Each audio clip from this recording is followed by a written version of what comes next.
بسم اللہ الرحمن الرحیم۔ السلام علیکم ناظرین، خیر مقدم ہے آپ کا ہمارے بیحد خاص پروگرام راہ نجات میں۔ میں ہوں آپ کا میزبان عمران خان۔ آئیے کرتے ہیں اس پروگرام کا آغاز، اور میری خوش قسمتی ہے کہ میرے ساتھ اس وقت ہندوستان کے جانے مانے عالم دین مولانا محمود احمد قاسمی صاحب اسٹوڈیو میں تشریف فرما ہے۔ قاسمی صاحب خیر مقدم ہے آپ کا۔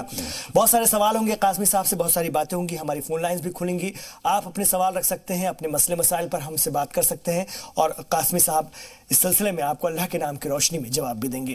شروعات کرتے ہیں اس پروگرام کی۔ قاسمی صاحب، اکثر کہا جاتا ہے کہ اللہ کی راہ میں خرچ کرو، اللہ کی راہ میں خرچ کرو۔ میں نے بہت سارے لوگوں سے سنا ہے، مسجدوں میں بھی جب ہم نماز پڑھنے جاتے ہیں تو یہ تقریر ہوتی ہے کہ اللہ کے نام پر اللہ کی راہ میں خرچ کرو۔ میں آپ سے جاننا سمجھنا چاہ رہا تھا کہ اللہ کی راہ میں خرچ کرنے کے فضائل کیا ہیں، اور اللہ کی راہ میں خرچ کرنے سے معنی کیا ہیں؟ جی، السلام علیکم ورحمۃ اللہ وبرکاتہ۔ حامدا و مصلیا اما بعد۔ ناظرین کرام، اللہ رب العزت نے قرآن پاک میں جگہ بجگہ اپنے راستے میں خرچ کرنے کی ترغیب دی ہے، اور بار بار اس کا حکم دیا ہے۔ اللہ رب العزت نے ارشاد فرمایا ہے، من یقرض اللہ قرضا حسنا، کہ کون ہے جو آدمی اللہ تعالیٰ کو قرض حسن دے، اچھا قرضہ دے۔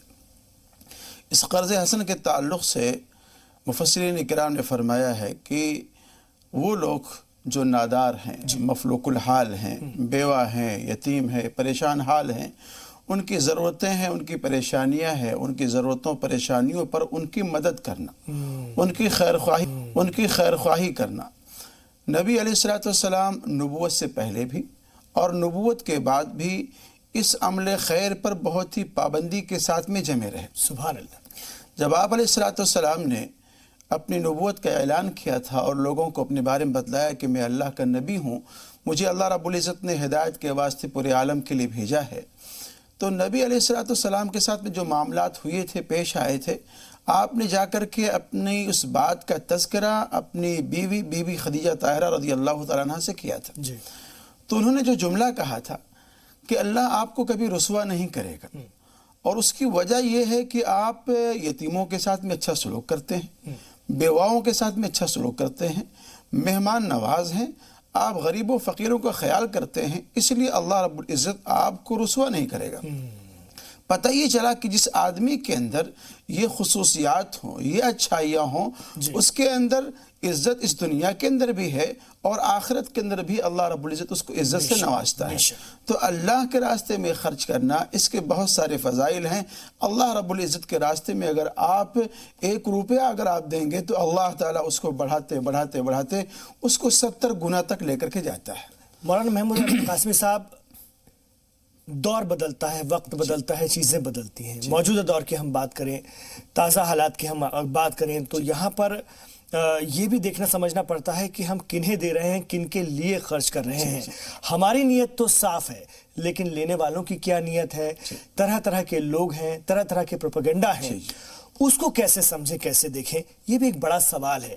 آج ہمارے پاس تو کھلا ہاتھ ہے، لیکن لینے والا اگر شاطر ہے، بدماش ہے، تو کیا ہمیں وہ ثواب ملے گا، اور کیا جس نیت سے ہم دے رہے ہیں وہ پوری ہو پائے گی؟ جی، اس کی پہچان بتلائی گئی ہے، وَلَا يَسْأَلُونَ النَّاسَ إِلْحَاحًا، کہ جو لوگ ضرورت مند ہوتے ہیں، عفیف اور پاک دامن ہوتے ہیں، جن کا یہ پیشہ نہیں ہوتا ہے، وہ لوگ آپ سے زبردستی نہیں سوال کریں گے، آپ سے سمٹ کے نہیں سوال کریں گے، وہ اصرار نہیں کریں گے، بلکہ جب کوئی بات آپ سے کہیں گے اور اپنی بات رکھیں گے تو شرماتے ہوئے اور بڑی لجاجت کے ساتھ میں آپ کے سامنے رکھیں گے۔ لیکن جو لوگ پیشہ ور لوگ ہوتے ہیں، وہ دھڑلے سے کوئی بات کہہ جاتے ہیں، وہ چمٹے رہیں گے، جب تک آپ کی جیب سے کچھ نکال نہیں لیں گے تب تک وہ آپ سے پیچھے نہیں ہٹیں گے اور آپ سے مانگتے رہیں گے۔ یہ ایک پہچان بتلائی گئی ان لوگوں کے تعلق سے۔ رہی بات ایسے لوگوں کا دے دینا کہ جو لوگ شاطر ہیں یا بدماش ہیں یا جو لوگ غیر ضرورت مند ہیں، جنہوں نے پیشہ بنا رکھا ہے، تو ایسے لوگوں کے تعلق سے جو حدیث پاک میں وضاحت ملتی ہے کہ اگر کوئی شخص آپ کے پاس میں سوال کرنے کے لیے آیا ہے، لیکن وہ گھوڑے پر سوار ہو کر کے آیا ہوا ہے اور آپ سے کچھ مانگ رہا ہے، تو آپ اس کو دے دیں، آپ اس کو دے دیں۔ ہو سکتا ہے کہ کوئی اس کی ایسی ضروریات ہوں جن ضروریات کے بارے میں آپ کو علم نہ ہو اور پتہ نہ ہو، تو ایسے لوگوں کو دینے کے لیے کہا گیا ہے کہ دے دیا جائے۔ لیکن وہ لوگ جو بغیر ضرورت کے سوال کرتے ہیں اور مانگتے ہیں، اور وہ لوگ الحاح اور زاری کے ساتھ میں آپ سے چمٹ جاتے ہیں، ایسے لوگوں کے بارے میں کہا گیا ہے کہ ان لوگوں کے چہرے پر قیامت کے دن کالے کالے نشانات ہوں گے، جو اس بات کی علامت اور دلیل ہوں گی کہ یہ شخص دنیا کے اندر بغیر ضرورت کے سوال کرتا تھا، ہاتھ اور طاقت اور قوت ہوتے ہوئے بھی یہ لوگوں کے پاس میں سوال کرنے جایا کرتا تھا۔ آپ علیہ السلام نے ایک واقعہ بیان فرمایا ایک صحابی کے تعلق سے۔ ایک نوجوان صحابی آئے اور انہوں نے اللہ کے رسول سے کچھ سوال کیا، مانگا، تو آپ نے فرمایا کہ تمہارے گھر میں کچھ ہے؟ تو فرمایا کہ اللہ کے رسول بس ایک چادر وغیرہ ہے، اس کے علاوہ کچھ اور نہیں ہے۔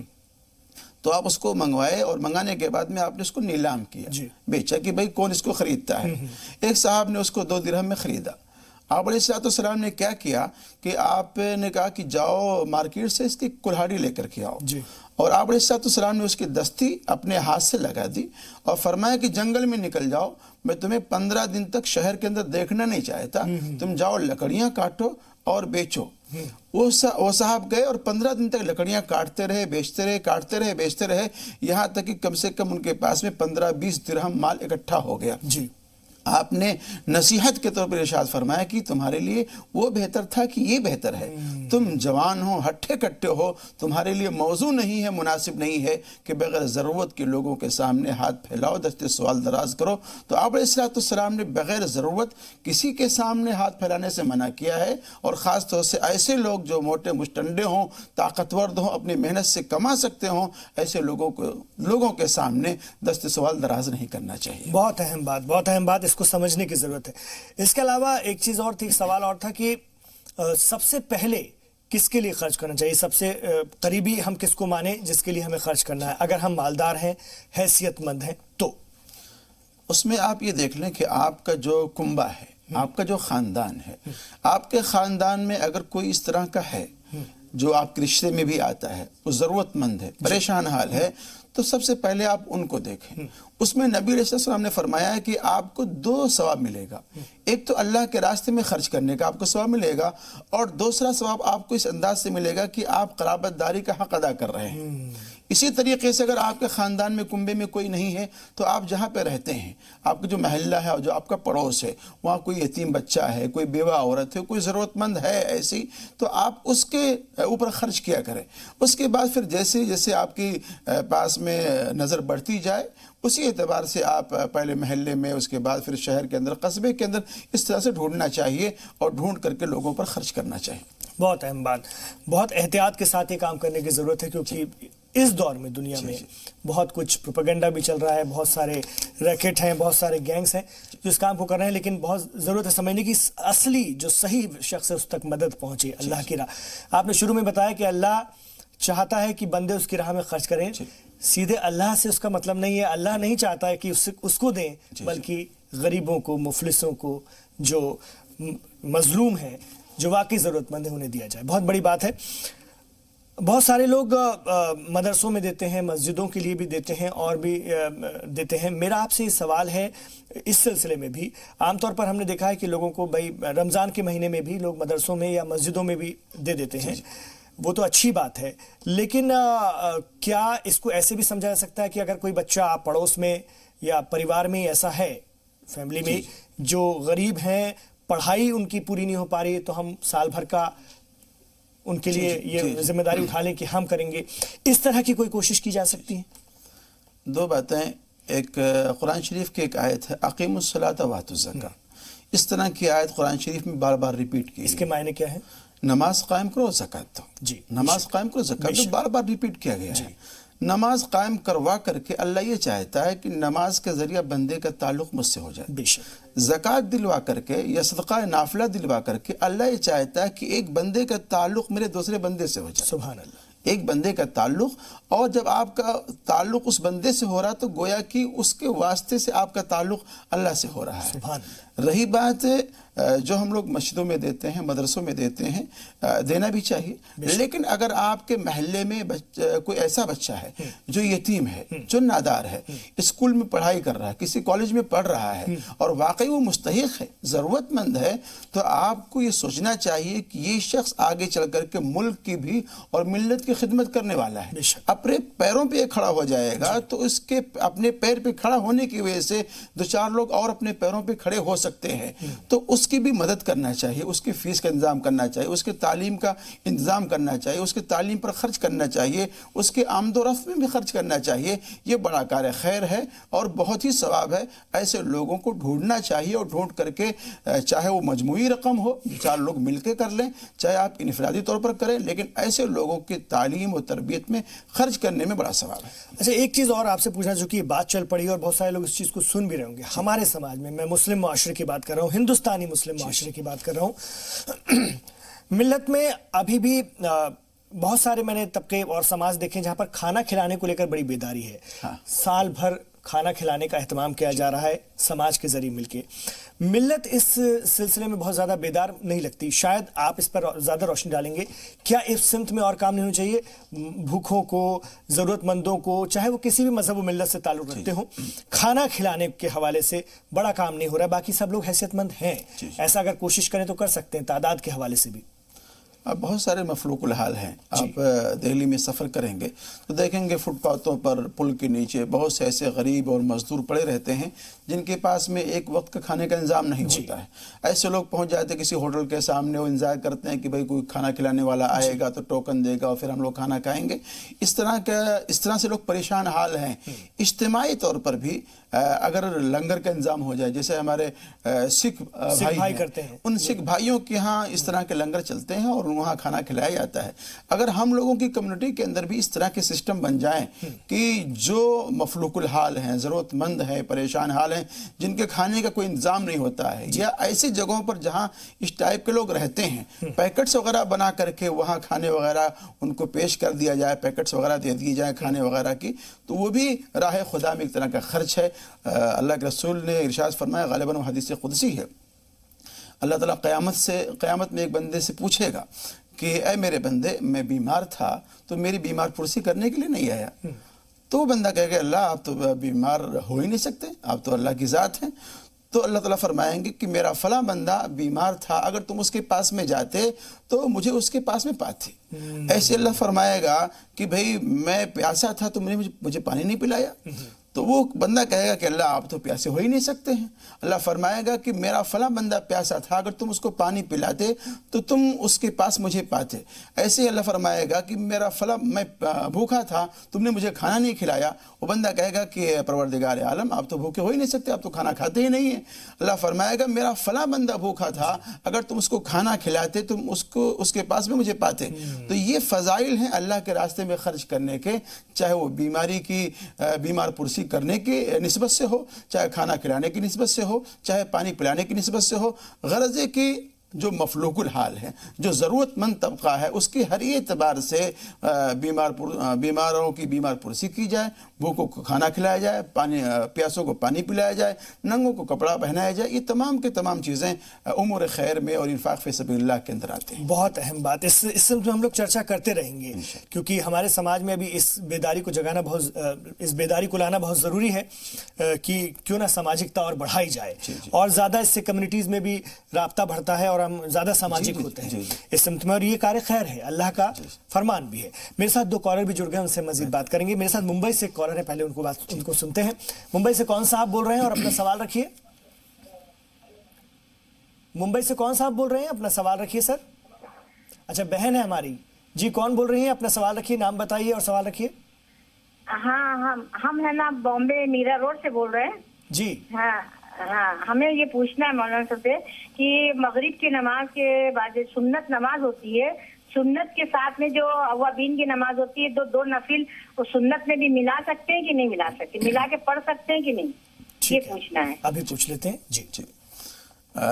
مناسب تو یہ ہے کہ جو آپ سنتیں پڑھ رہی ہیں 2 رکعت، اس کے ساتھ میں بعد میں 2 رکعت نفل بھی پڑھی جاتی ہے. اگر کوئی شخص اس 2 رکعت نفل کو اوابین کی نیت سے ہی پڑھ لیتا ہے تب بھی اس کی اوابین میں ادا ہو جائے گی. اور اگر کوئی آدمی چاہتا ہے کہ نہیں اس 2 رکعت کو بقیہ 4 رکعتوں کو اور 2 رکعت کر کے پڑھ لے اور 6 رکعتیں بنا کر کے اس کو اوابین میں شامل کر لے تو ایسا بھی وہ کر سکتا ہے، اس کو اوابین کی نماز میں شامل کیا جا سکتا ہے. اصل میں نیت کا مسئلہ ہے. جس طرح کی آپ کی نیت ہوگی اسی کے اعتبار سے پھر آپ کے اعمال اسی پر موقوف ہوں گے. ٹھیک ہے. احسان علی صاحب ہے نالندہ بہار سے، ان کو سنیں گے. احسان علی صاحب اپنی بات رکھیے. جی السلام علیکم. وعلیکم السلام. جی مولانا صاحب سے یہ پوچھنا ہے کہ جو میلاد شریف ہوتی ہے وہ جو لاسٹ میں سلام پڑھا جاتا ہے جو قیام ہوتا ہے تو وہ کچھ مولانا پڑھتے ہیں کچھ نہیں پڑھتے، اس پر روشنی ڈالنا ہے کہ مطلب صحیح ہے کہ نہیں ہے؟ ٹھیک ہے، ابھی بات کر لیتے ہیں، کیا کہیں گے؟ دیکھیے میلاد شریف کا جو ایک مروجہ طریقہ ہے، بہت سے لوگ اس پر عمل کرتے ہیں، بہت سے لوگ اس پر عمل نہیں کرتے جی دراصل یہ ہے کہ مقصد ہمارا یہ ہونا چاہیے کہ آپ علیہ الصلوۃ والسلام پر زیادہ سے زیادہ ہم درود و سلام کی ڈالی بھیجیں۔ بے شک وہ درود و سلام کی ڈالی آپ بیٹھ کر بھی بھیج سکتے ہیں، آپ کھڑے ہو کر کے بھی بھیج سکتے ہیں، لیکن کھڑا ہونا ضروری قرار دینا کہ نہیں، اگر آپ کھڑے نہیں ہوں گے تب تک آپ کا درود و سلام نہیں ہو پائے گا، اس طرح کے سوچ بنانا یہ اچھی بات نہیں ہے۔ مقصد درود و سلام پیش کرنا ہوتا ہے اللہ کے رسول کے اوپر، وہ بیٹھ کر بھی ہو سکتا ہے اور کھڑے ہو کر کے بھی ہو سکتا ہے۔ ٹھیک ہے، یہ بہت اہم بات ہے، اور بھی کالرز ہمارے ساتھ جڑ سکتے ہیں، فون لائنز کھلی ہوئی ہیں، ہمارے نمبر آپ کے ٹی وی اسکرین پر فلیش کی جا رہے ہیں۔ میرے ساتھ مولانا محمود احمد قاسمی صاحب اسٹوڈیو میں تشریف فرمائیں۔ قاسمی صاحب، لگاتار ہم لوگوں کے سوال تو لے ہی رہے ہیں، اور پریوار کے حوالے سے، فیملی کے حوالے سے، مسئلے مسائل کے حوالے سے تو باتیں ہوتی ہی رہتی ہیں، لیکن ہم چاہ رہے تھے کہ اس پروگرام کے ذریعے، پچھلے 8 سالوں سے پروگرام لگاتار لوگوں کے ذریعے دیکھا جا رہا ہے، ذرا سن لیتے ہیں، ایک اور کالر ہمارے ساتھ ہیں، پھر آگے بڑھتے ہیں۔ جی صوفیہ ہیں، ان سے بات کرتے ہیں۔ صوفیہ جی کہاں سے بات کر رہی ہیں؟ ہم حیدرآباد سے، نظام آباد سے بات کر رہے ہیں، ہمارا نام صبیحہ ہے۔ اچھا، صبیحہ ہے، ٹھیک ہے، اپنا سوال رکھیے صبیحہ جی۔ ہمارے 3 سوال ہیں مول صاحب۔ جی بولیے۔ ہمارا پہلا سوال ہے کہ پھر ہمارے 2 بچے ہیں، 2 بچوں کے ناموں کی معنی جاننا ہے۔ بڑے بچے کا نام عبد المنان ہے، جی، چھوٹے بچے کا نام عبد الطاف ہے۔ ٹھیک ہے، پھر اور ہمارے شوہر کی روز ہی کبھی بھی اب انہیں باہر گئے، لیکن گئے جب بھی ان کو ایسا ہوتا کہ کبھی بھی ان کو دھوکہ ہی ہوتا، باہر گئے جب بھی دھوکہ ہی ہوتا ہے، اس کے بارے میں کچھ وظیفہ ہے بولو بول کے فون۔ جی ٹھیک ہے، ٹھیک ہے، ابھی بات کر لیتے ہیں۔ بہت شکریہ، آپ نے سوال رکھے اپنے۔ تو بچوں کے نام کے حوالے سے بات کرتے ہیں، عبد المنان جی اور عبد الطاف۔ جی دیکھیے الطاف اور یہ منان یہ اسماء حسنہ میں سے ہیں، اللہ کے ناموں میں سے ایک خوبصورت ترین نام ہے۔ یہ من کے معنی ہوتا ہے احسان وغیرہ کے، اور الطاف یہ لطف سے بنا ہوا ہے، اس کے معنی مہربانی کے ہوتے ہیں۔ تو دونوں ہی نام ماشاءاللہ اچھے ہیں، بہتر ہیں۔ اور رہی بات یہ ہے کہ آپ کو کوئی دھوکہ دے رہا ہے، ان کے شوہر کو، ہاں ان کے شوہر کو کوئی دھوکہ دے رہا ہے، تو آپ کو راضی برضا رہنا چاہیے، اور ایسے لوگوں کے تعلق سے آپ کو خود دعائیں کرنی چاہیے۔ اگر آپ روزانہ لا الہ الا انت سبحانک انی کنت من الظالمین اس کو 100 مرتبہ پڑھ لیں تو انشاءاللہ العزیز ایسے مکر و فریب سے وہ خود محفوظ رہیں گے، اور کوئی بھی اس طرح کی جو حادثات پہنچنے والے ہیں، پریشانیاں پہنچنے والی ہیں، اچانک ہو یا طبعی ہو یا غیر طبعی ہو، اللہ تعالیٰ اس سے ان کو محفوظ رکھے گا۔ آمین۔ رابعہ جی ہیں امروہہ سے، ان سے بات کریں گے۔ امروہہ سے رابعہ جی اپنا سوال رکھیے۔ رابعہ جی اپنا سوال رکھیے۔ وعلیکم السلام۔ جی میرا سوال ایک تو نماز کی تعلق سے ہے کہ جیسے گھر میں بڑے سب لوگ نماز ادا کرتے ہیں، چھوٹوں کو اس کے بارے میں بتاتے ہیں تو وہ دھیان نہیں دیتے اتنا نماز کی طرف کو۔ جی، اور دوسرا سوال میرا یہ ہے کہ اگر ہم کسی جاب کرتے ہیں تو اگر ہم اس میں محنت کر رہے ہیں تو بس یہی دعا ہے اللہ سے کہ اللہ ہمیں اور ترقی عطا فرمائے، تو اس کے لیے کوئی دعا وغیرہ بتا دیجیے۔ ٹھیک ہے، ابھی بات کرتے ہیں۔ یہ پوچھ رہے تھے مولانا صاحب کہ چھوٹے بچوں کے حوالے سے آپ بات کریں گے، گھر میں کتنے چھوٹے بچے ہیں جو نماز کو نہیں سمجھ پا رہے ہیں؟ ابھی ایج کیا ہے ان لوگوں کی؟ رابعہ جی نہیں ہے، لائن پر نہیں ہے۔ جی دیکھیے ایسے ہے، ایک تو یہ ہے کہ فرض نماز ہم لوگ مسجدوں میں جا کر ادا کرتے ہیں، اور ہم لوگ سنتیں اور نفلیں بھی وہیں پڑھتے ہیں۔ صحابہ کرام کا جو طور طریقہ تھا کہ مرد حضرات کیا کرتے تھے کہ فرض نمازیں اکثر وہ مسجدوں میں پڑھتے تھے، اور نفل نماز وغیرہ گھروں میں آ کر پڑھتے تھے۔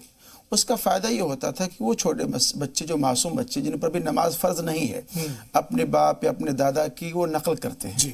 وہ بغل میں کھڑے ہو جائیں گے، مصلی کے بغل میں، جیسے باپ نماز پڑھ رہا ہے ویسے وہ رکوع میں جا رہے ہیں، سجدے میں جا رہے ہیں۔ تو آہستہ آہستہ ان لوگوں کو نماز وغیرہ کی عادت بن جاتی ہے۔ ایسے ہماری مائیں اور بہنیں جو نماز پڑھتی ہیں گھروں کے اندر، بچے ان کو دیکھا دیکھی وہ نقل کرنا شروع کر دیتے ہیں۔ تو اس طرح سے اگر نماز پڑھی جائے گی گھر میں تو اس کو بچوں کی عادت آئے گی، اور گاہے بگاہے ان بچوں کو جو بچے ہیں اور جا سکتے ہیں اپنے ماں باپ، اپنے باپ کے ساتھ میں، اپنے دادا کے ساتھ میں، اپنے بھائی کے ساتھ میں، ایسے لوگوں کو اپنے باپ کے ساتھ میں بھائی کے ساتھ میں مسجد بھیجنا بھی چاہیے، تاکہ یہ ہے کہ ان کو آنے جانے کا ایک طریقہ بھی پتہ ہو اور وہاں کی کچھ آداب بھی معلوم ہو۔ اچھا، ایک مسئلہ یہ بھی ہے کہ بہت سے لوگ جب آپ چھوٹے بچوں کو لے کر چلے جائیں جو 4-5 سال کا 6 سال کا ہوتا ہے تو بہت گھور کے مسجدوں میں دیکھتے ہیں کہ یہ چھوٹے بچوں کیوں لے کر کیا گئے، یہ طریقہ غلط ہے۔ دور صحابہ میں یہ بات نہیں تھی۔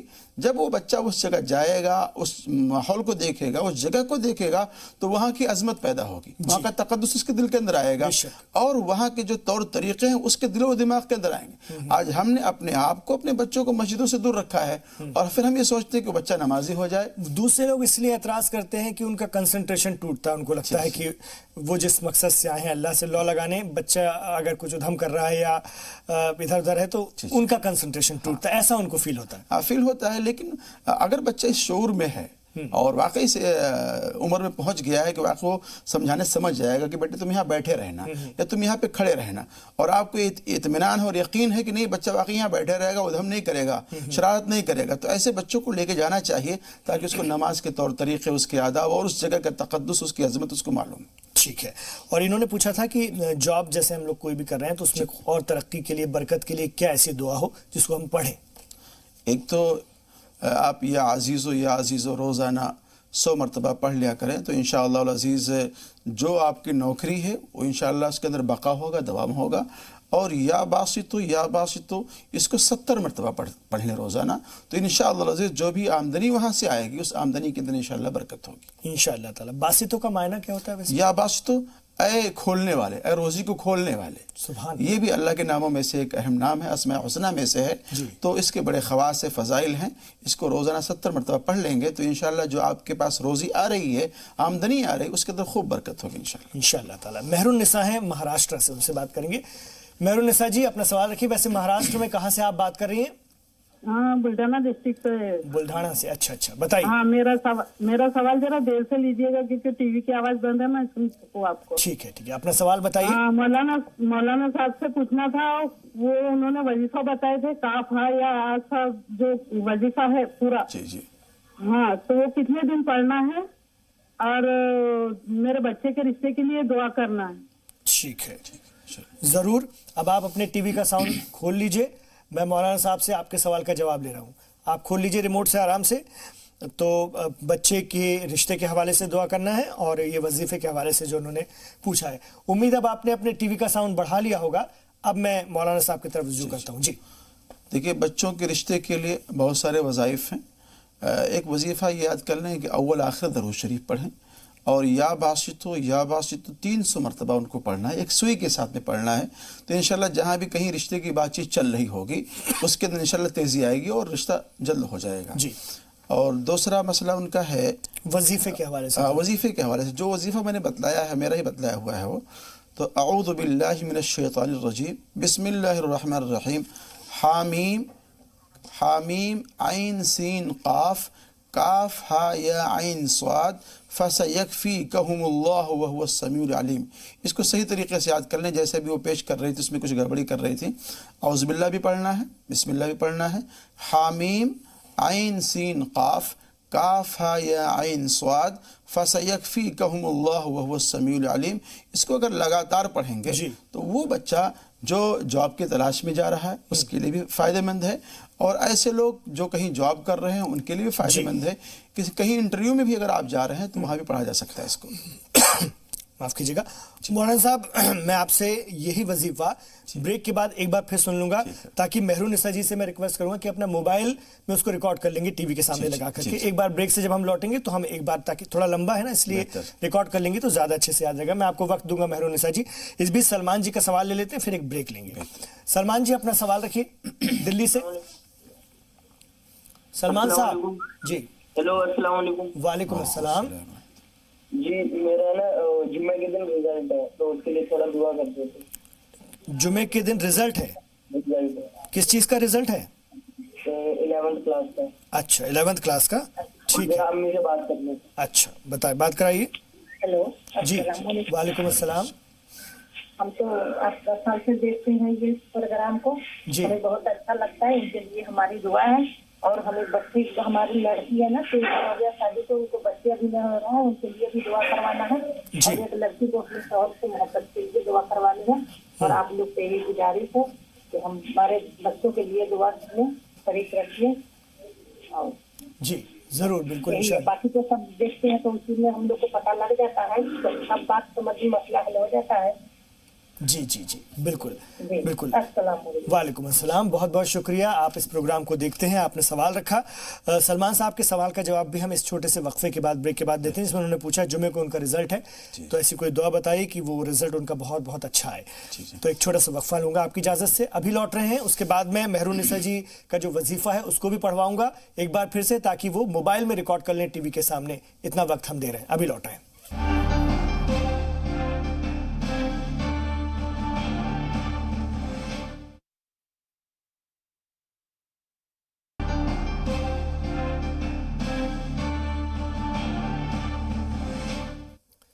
بریک کے بعد آپ کا خیر مقدم ہے. اس وقت آپ دیکھ رہے ہیں ہمارا بہت خاص پروگرام راہ نجات اور میرے ساتھ اسٹوڈیو میں تشریف فرما ہے مولانا محمود احمد قاسمی صاحب. لگاتار آپ کے کالز آ رہے ہیں. بریک سے پہلے بھی کال تھا اور ابھی بریک کے بعد بھی کال ہمارے ساتھ جڑے ہوئے ہیں. پہلے کانپور سے گڑیا جی کو سن لیتے ہیں پھر میں سلمان جی کے سوال کی طرف جاؤں گا پھر مہرونسا جی کا وظیفہ ایک بار آپ سے پڑھواؤں گا. میں معذرت چاہتا ہوں ہو سکتا ہے آپ کو دقت پیش آئے لیکن ان کو وعدہ کیا ہے تو کیونکہ لمبا تھا تو میں نے سوچا کہ ویسے ہم گزارش یہ کریں گے کہ آپ کاپی پین لے کر کاغذ پین لے کر کے بیٹھا کریں. چھوٹی سی نوٹ بک اس طرح سے رکھ لیں پین رکھ لیں تاکہ مولانا صاحب جو بھی بات بتاتے ہیں تو آپ اس کو ترنت نوٹ کر لیں کیونکہ کئی بار چیزیں لمبی بھی ہوتی ہیں کئی بار ہمیں یاد نہیں رہ پاتی. اس بات کا خیال رکھیے. گڑیا جی کانپور سے اپنا سوال رکھیے. جی مولانا بھائی جان السلام علیکم. وعلیکم السلام. مولانا صاحب سے بھی السلام علیکم. وعلیکم السلام ورحمۃ اللہ. مولانا صاحب میرے 3 سوال ہیں. پہلا سوال میرا ہے کہ جو یہ کنڈے آتے ہیں اور کنڈے ہم لوگ